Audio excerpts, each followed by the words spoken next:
ওনার second হাজব্যান্ডটা এখনও আসে যায় বাসায়। অ্যান্ড দুইটা ঘরেই দুইটা বাবু।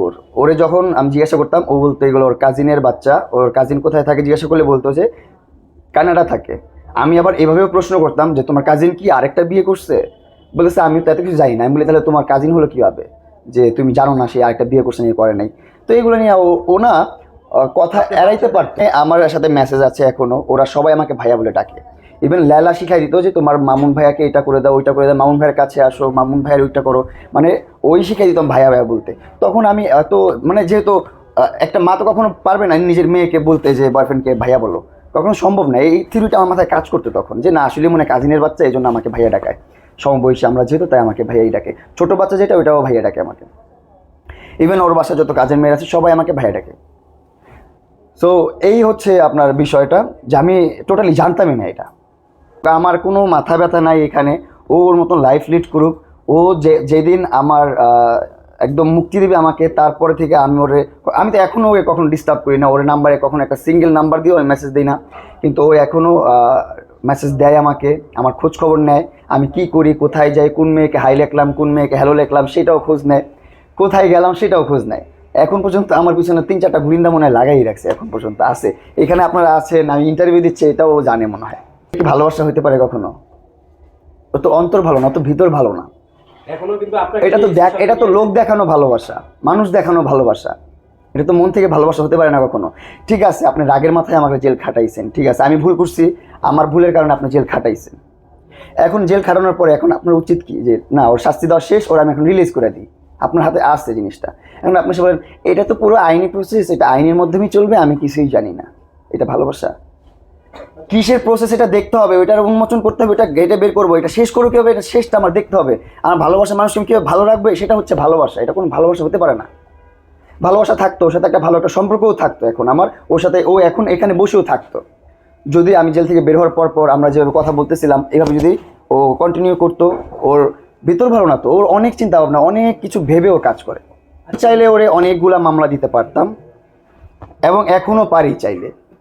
যেমন ও এসে গে এগুলা সেগুলা বলা, তারপর আরও আমার মানহানি, তারপর আরও অনেক কিছু, যেমন 2 নাম্বারই মামলা করছে।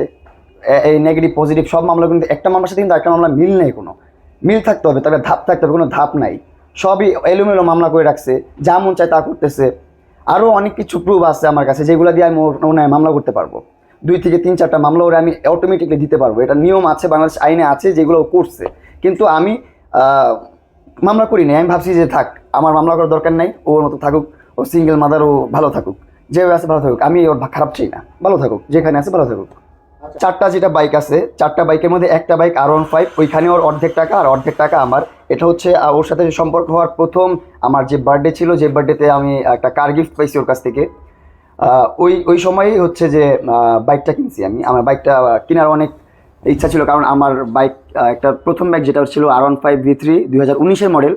ওইটা কেনার পর আমি বিক্রি করে দিছি আপনার 21-22-এর দিকে। বিক্রি করার পর আবার 21-এর দিকে আমার একটা বাইক কেনার জন্য আবার ক্রেজ উঠছে মাথায়, কারণ আমি তো বাইক লাভার।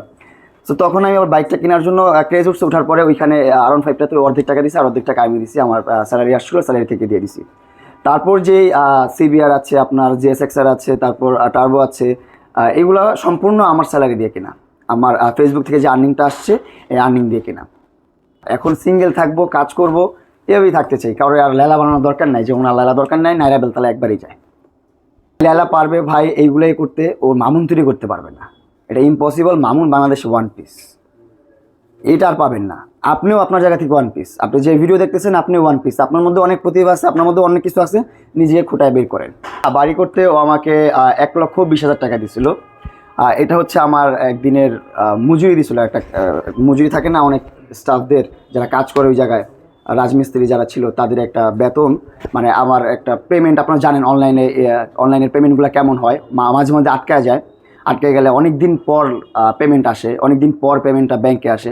তো ব্যাংকে আসলে কিন্তু আমরা ইউজ করতে পারি টাকাটা। তখন আমার ওই সময়টা কী হয়েছে, আমার ব্যাংকের টাকাটা আটকে গেছে, মানে কী ঝামেলা হয়েছিল। তারপর 2-3 মাসের টাকা একবারে চলে আসছিল, কিন্তু ওই মাসটাতে আমার টাকা আসে নাই। টাকা না আসার কারণে আমার যে ওইখানে কর্মচারীরা ছিল, যারা কাজ করতেছিল, তাদেরকে তো একটা টাকা দিতে হবে। 1 সপ্তাহ কাজ করার পর 1 সপ্তাহের মধ্যে একটা তাদেরকে টাকা দিই, সেই টাকাটা ওর কাছ থেকে নিয়ে দিচ্ছিলাম। 1,20,000 টাকা দিয়েছিল।